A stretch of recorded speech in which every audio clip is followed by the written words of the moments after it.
farpa para a Fundação Arte Pro Arte Aruba.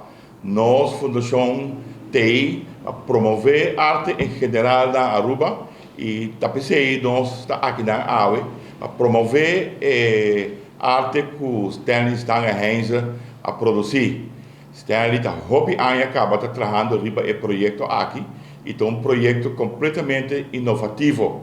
E também está tocando de toda sua experiência na vida, toda ela põe de forma digital para apresentar no pueblo Kiko e com ela passa de tudo aqui. Ela chama para nós artistas Expo Beyond Words, Inner and Outer. Então, esse acaba de indicar que é projeto, uma exposição sumamente interessante e moderno para nosso pueblo. E o que nós também fazemos em caso aqui, nós também promover a exposição aqui na escola na Aruba. Exposição aqui está eigenlijk uma expressão de lo qual como em termos de vida, pero uno não sabe de manejo, plan, quadro, etc. Então agora aqui, depois de estar pensionado, mas corre para fazer a imagem. E me dá a imagem na lugar de usa diferente filtro na quadro, na maneira como nós trabalhamos outro, nós fazemos de alma para alma. E assim nós podemos fazer de imagem onde nós podemos comunicar com outro. A mim, está comunicar com um que e um que por tomar a mesma interpretação e com a interpretação nós estamos comunicar com outro.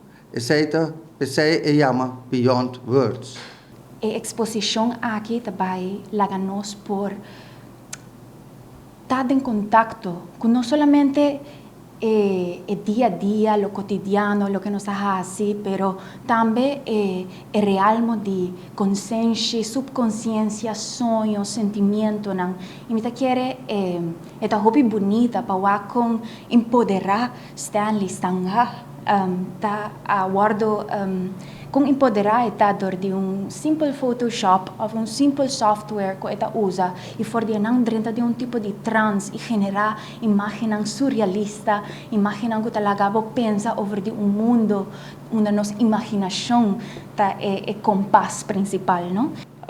Nós está como financiador do projeto aqui Sinta Aue, caminho que nós sostener Stanley em su parte artístico eigenlijk nos notava a conhecer, pero que sim awak valor de essa aqui, maneira que Stanley a mencionar tá depois que ela jubilar, ela começa a pôr mais tempo em lo que está sua arte e essa aqui tá algo, essa aqui tá mostra que nunca nota lat para começar com a paixão artístico. Então essa aqui tá de mensagem na clave que nos quer também saca fo que tá nota lat para começar com arte nunca.